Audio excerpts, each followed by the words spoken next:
สบายดีเนาะสบายดียามแรงค่ำแล้วบ้านหน่อยก็ลงมาจะเตียงหน้าเลยก็จะเอามาเอาเขาตอนแรกก็เงินจะหายคอยนะปล่อยนะเห็นอยู่บ่เห็น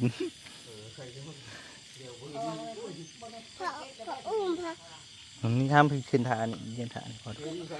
เที่ยวเดินไปแล้วคอยเรียนเดิน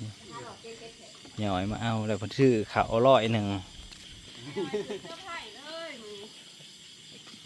ได้บักลายมึงดูหู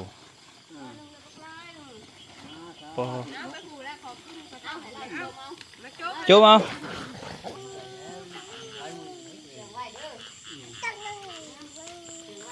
ได้แล้วผมก็นั่งกระท่อมก็ได้มีผู้ใหญ่ใจดีซื้อให้อีก300เป็น400นี่นะเป็น400ได้อยู่10 กว่าโลมาแล้วปลาลุง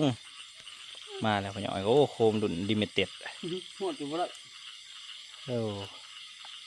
คืออะไรเด้อซื้อเขาให้มีมันคนยืนเนาะได้กินลายมือเติบข้าวขุ่นแข็งข้าวขุ่นทอดขอบคุณครับเร็วขอบคุณครับ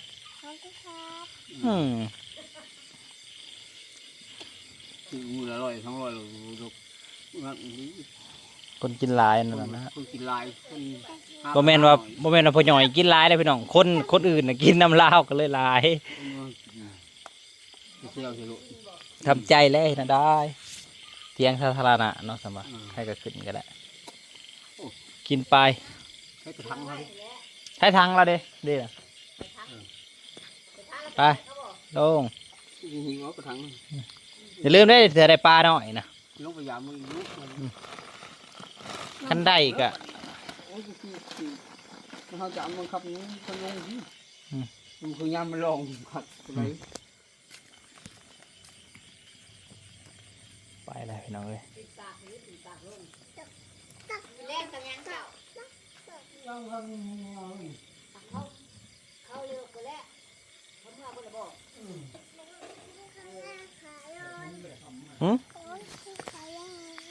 พี่เขาแรงหรือเขานอน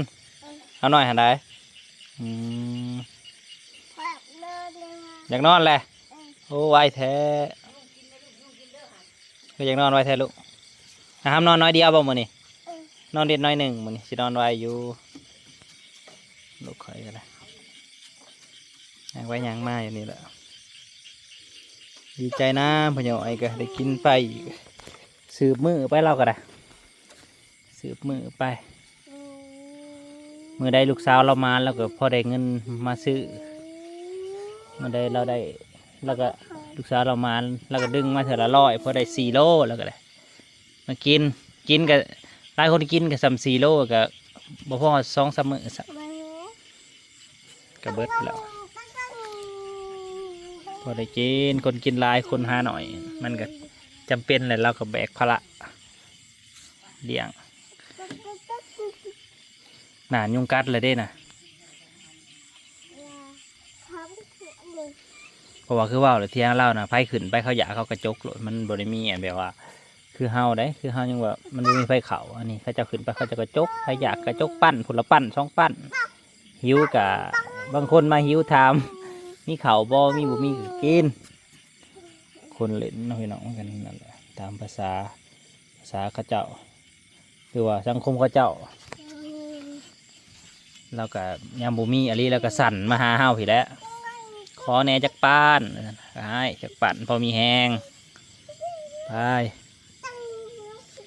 นั่นแหละพี่น้องเลยชีวิตคนเฮายังบ่สิ้นกระดิ่นกันต่อไปดิ้นรนหาเลี้ยงปากเลี้ยงท้องให้เคาะไม่คั่วนั่นแหละปลาทอดหน่อยเขาในเฮือนแหละทายดิโดเห็นมากินข้าวเนาะ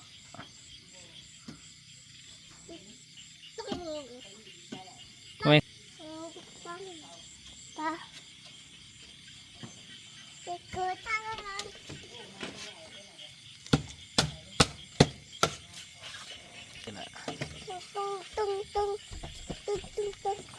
เป็นหยังเดินนี่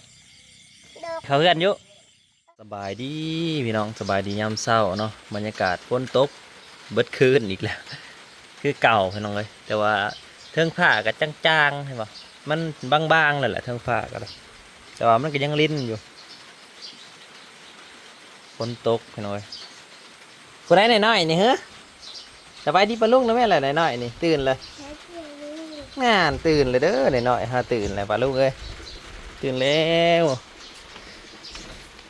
ฝนตก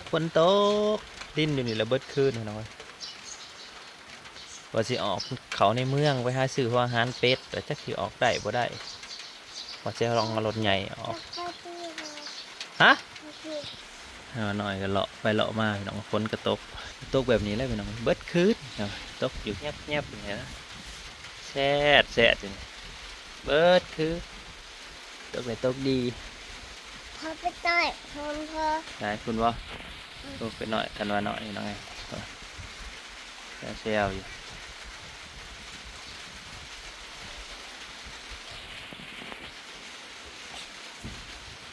ตื่นแต่เช้าเป็นกระดองน้องเลยมันยาได้ยังมากเลยเต็มเลยใบมาเต็มกระโปรงเลยได้ยังอ่ะนะนึกเพื่องนะ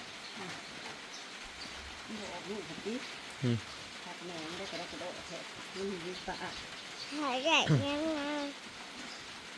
ได้ไข่เลยเต็มเลยได้ไข่มา ใครยัง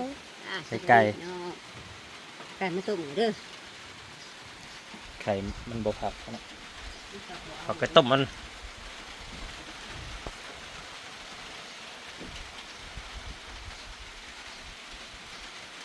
น่ะว่าที่ใคร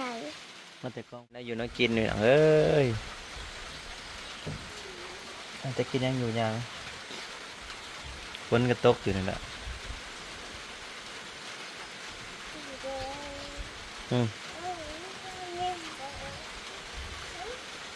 จะต้มยังไงครับต้มไข่ทำไมต้มไข่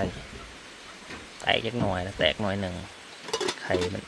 มันบผักเอาผักบ่ออกเถื่อ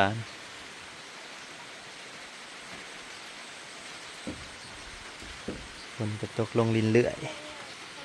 หลายวันบ่เว้นว่าคนทางเที่ยวเปียกเปื้อนหลายแท่แต่ขี่ต้มไม่น้อยออกไม่ได้แต่ทางนี้นะขี่ต้มเละ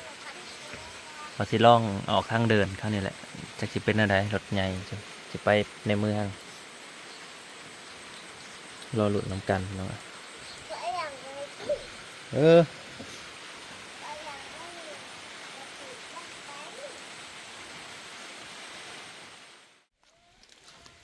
เบิ่งทางก็เบิ่งทางสิออกเจ้าน้อยก็มาแล้วเจ้าน้อยพอมาลูกเบิ่งสภาพทาง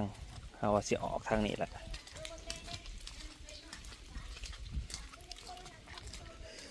เบิ่งสภาพทางก่อนสิออกได้อยู่บ่เลาะเบิ่งทางมันออกบ่ได้เละเห็นบ่ปีหน้าหรือว่ายำแหลงจังสิกันใหม่เคลียร์กันใหม่ก็สิเอาแนวใดเป็นจังสิบ่ล่มบ่อาจสิลงทุนซื้อหินมาใส่มันก็ยาวเติบเลยถ้าฝนตกมันออกบ่ได้พวกแต่ว่าแถวนี้ก็ยังไข่อยู่น้อยหนึ่งแต่ตรงนี้นะมันโหดเกิน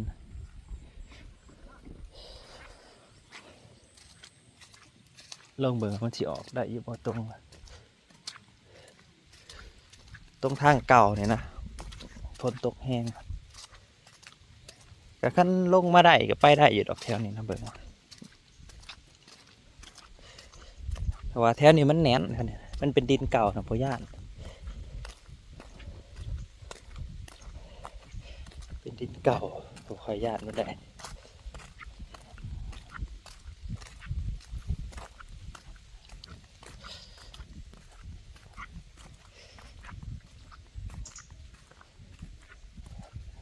อาจจะไปได้อยู่หรอก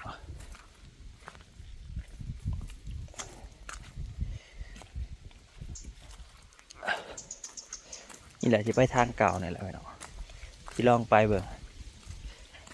มันอาหารเป็ดกับเบิด อีหยังกับเบิดแล้วก็เลยจำเป็นว่าฝนตกก็สิได้ก็ล่องเขาเมืองเบิดมันเลือกบ่ได้เด้จะเป็ดออกไปรถมอเตอร์ไซค์ก็บ่อยากว้าวยันมันยากฝนก็ตกว่าเซาตะกี้ว่าสิสาให้ฝนหยุดตกจักมื้อ2 มื้อคือสิไปได้อยู่ดอกแถวนี้บ่ปัญหาบ่ได้ดอกคือสิไปได้ผ่านอยู่ดอก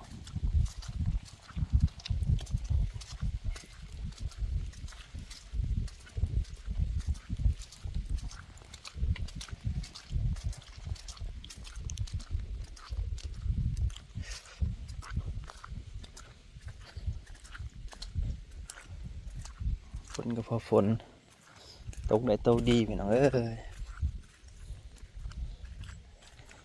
อีก2-3 มื้อเพื่อนชีวิต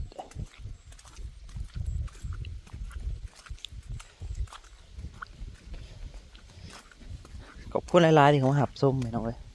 ขอบคุณเพื่อนทุกคนเนาะ